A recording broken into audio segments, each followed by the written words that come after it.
Hello! So today was September the 25th, but since I fail, it's now the 26th. But it's quarter after 4 in the morning, and absolutely no one is awake. Not even the people that usually sit outside my door and scream.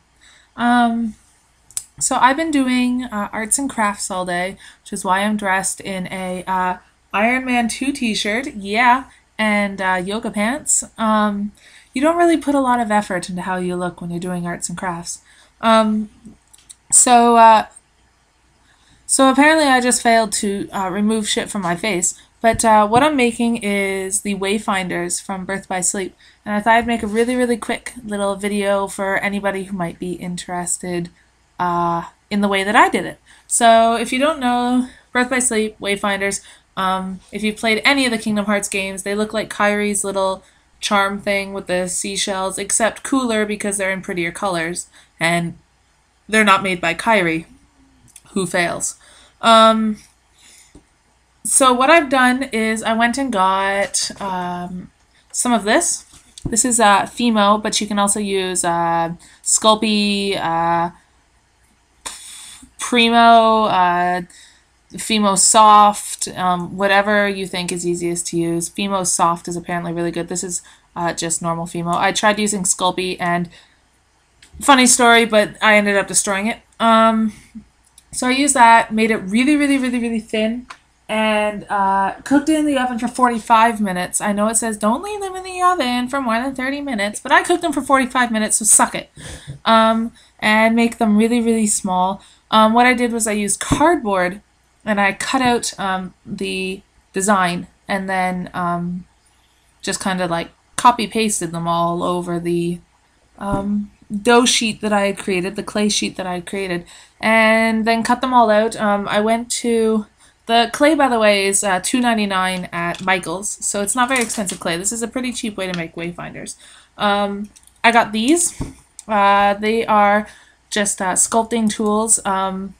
6 different types of tools. Saved my life. If I didn't have them, I'm pretty sure I would have beaten everything in my house to a pulp out of frustration. And these cost me like $3.99 for them, and they're plastic.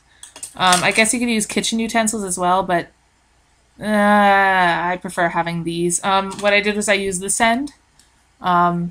It's a slender part, and I used this. This was actually the only one I ever used, so the other two can go away.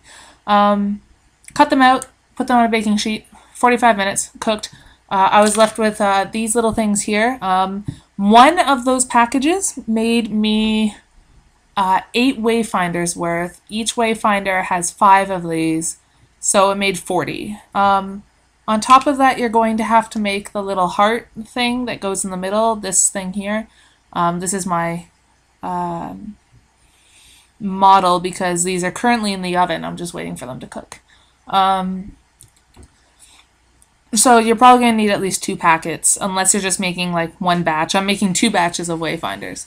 And don't forget to make some extra petals of these, because if you screw up the painting, or if one of them cracks, or something goes wrong, then you're going to want a couple of extras rather than getting a whole new package and having to bake them all over again and make a new, it's just make some extras.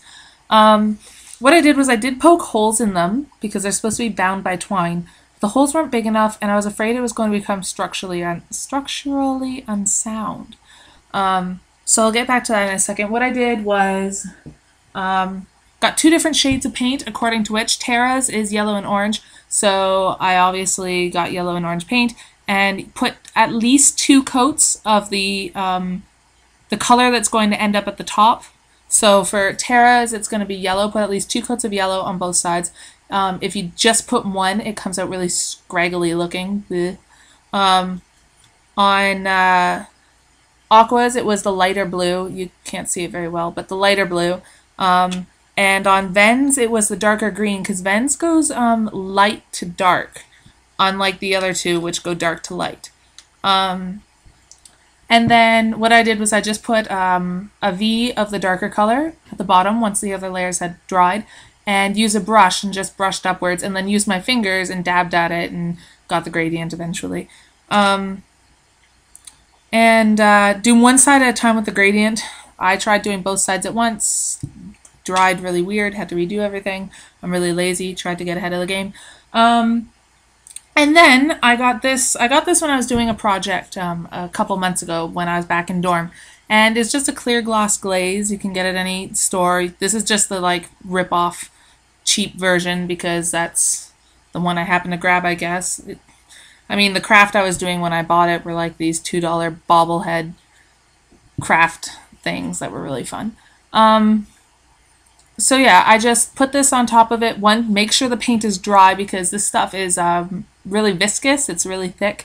So if your paint isn't completely dry, it'll drag the gradient out. And you don't want that, especially when you've worked so hard to create the gradient.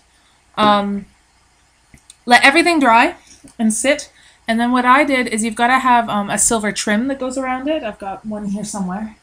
What I did was, because the silver trim is so difficult, is I just grabbed my glue gun. It's one of the really small glue guns with the tiny little things of glue. And I glue gunned the design around it, rather than trying to use air dry clay or baking clay again, because you can't put this, obviously, back into the oven once it's painted. I'm pretty sure it'll catch fire or something with my luck. So I just used a glue gun, and it actually came out pretty well. It's hard to see, and this is just a demo, so it looks terrible because I was really sloppy trying to figure out what I was going to do. But if you, for the top part, it has a little claw, so if you wait for it to kind of dry, wait for the glue to kind of dry, and then use a pair of scissors and just pull in the 3 directions, and then wait for it to almost be completely dry, and then you can cut the crown out of it and make the 3 points. It's difficult, but you can do it. That's the beeper saying that my clay is ready. And then what I'm going to do is, the holes that I did make are not big enough for twine, obviously, but you can use thread. All I did was I just poked holes in them before baking with the end of this. Just use sewing thread, and it'll just give it a tighter bond. Obviously, you're going to put a little bit of glue here and a little bit of glue on the other one because they glue like that. But they also join at those corners. So I'm just going to use a little bit of thread, wind it around, and then get twine or hemp or whatever you want to use, and just put a little bit of glue there and one end and a little bit of glue on the other side. Easy as pie. And then this part will just like sit perfectly, pretty much in there. Awesome. Have not yet figured out how to hang them. My suggestion is, when you're doing the glue, probably use a needle. Stick the needle through while the glue is still hot. Pull the needle out. You got a little sewing hole on whatever's going to be your top piece. But I haven't quite figured that one out yet. So I will try and post pictures when they're done, maybe. One batch of these, I'm keeping one because I'm going to be cosplaying Aqua at Naruto U. And I'm sending the Terra one to my friend Jamie because we roleplayed Terra, Aqua, Ven, and Cloud Yuna all in one roleplay. And she's my Terra. So she's getting Terra's. And then the Ven is going to my friend Bobby because he looks exactly like Ven. Not a word of the lie, blue eyes, spiky blonde hair. Blah. So he's getting that one. And then the other batch, I haven't decided if I'm going to sell them or if I'm going to give them away at my Kingdom Hearts panel, or what's going to happen. More news on Naruto U as it gets closer. I do want to let anybody who's in the Ottawa area know about it. Other than that, I should probably shower before I go to bed, or else I'm going to stain my fresh bed sheets. I guess that is about it. So good luck with your crafts. If you decide to go with anything that I've said, which you probably won't, and it would probably be a good idea to ignore me because I'm crazy and talking really, really fast, I apologize. Then if you decide to go with it, leave comments below. If you have any questions, comments below. I'd love to see some pictures of what you have done instead. I know people have been using stained glass and stuff like that. I'm not that creative apparently, or I'm just didn't think of it. This was the first thing I thought of, and I was like, yeah, gung-ho, let's go. So let me know what you guys did. I love seeing cosplay pictures all the time, so if you have any, leave them below. Love to see them, love to chat. Have a good morning, I guess, because none of you are probably awake at this moment. Bye!